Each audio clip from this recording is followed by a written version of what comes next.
अमरावतीत खाजगी कंपनीत काम करणाऱ्या महिलांच्या सुरक्षेवर पुन्हा एकदा प्रश्नचिन्ह निर्माण झाल्याची धक्कादायक घटना उघडकीस आली आहे.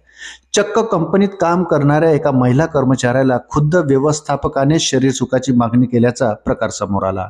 त्यामुळे चांगलीच खळबळ उडाली आहे.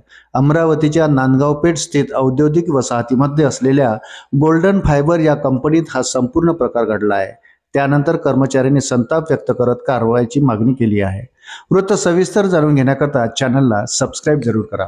अमरावतीच्या नांदगाव पेठ स्थित गोल्डन फायबर या कंपनीत काम करणाऱ्या एका महिला कर्मचाऱ्याने या संदर्भात कंपनीचे व्यवस्थापक जानसिंह रावत यांच्या विरुद्ध नांदगाव पेठ पोलीस स्टेशनमध्ये फिर्याद दाखल केली आहे. त्याची गंभीर दखल घेत पोलिसांनी आरोपी जानसिंह रावत विरुद्ध विनयभंगाचा गुन्हा दाखल केला आहे. महिला कर्मचाऱ्याचा विनयभंग करण्यात आल्याने चांगलीच खळबळ उडाली.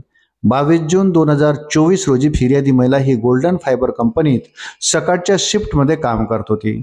त्यावेळी आरोपीने महिलेचा विनयभंग केल्याचे तक्रारीत म्हटले आहे. या संदर्भात पोलीस आयुक्त नवीनचंद्र रेड्डी यांनी सांगितले की फिर्यादी महिलेने तक्रार दाखल केल्याने पोलिसांनी तत्काळ आरोपीविरुद्ध गुन्हा दाखल केला आहे. या प्रकरणाची चौकशी सुरू केल्याचेही सांगितले.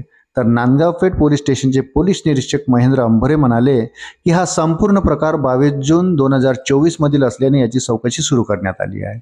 यापूर्वीही व्यवस्थापक जानसिंह रावत विरुद्ध पोलीस स्टेशनला तक्रारी प्राप्त झाल्या होत्या. मात्र त्या मोगम स्वरूपातील असल्याने त्यामध्ये पोलिसांना ठोस कार्यवाही करता आली नसल्याचे त्यांनी स्पष्ट केले. पीडित महिला कामावर होती त्यावेळी तिला त्रास होत होता याची माहिती तिने आरोपी रावत याला दिली. रावत याने त्याच वेळी तिच्याकडे शरीर सुखाची मागणी केली. तसं केल्यास तुला बरं वाटेल असंही तो तिला म्हणाला. याने त्या महिलेला धक्काच बसला. तिला चक्कर आली, ती घाबरून गेली. त्यावेळी कामावर असलेले काही जण तिच्या मदतीला आले. तिने झालेला प्रकार सर्वांना सांगितला. नोकरी जाईल म्हणून अनेक लोकांनी तक्रार केल्या नव्हत्या. मात्र या महिलेने तक्रार देण्याचा निर्णय घेतला.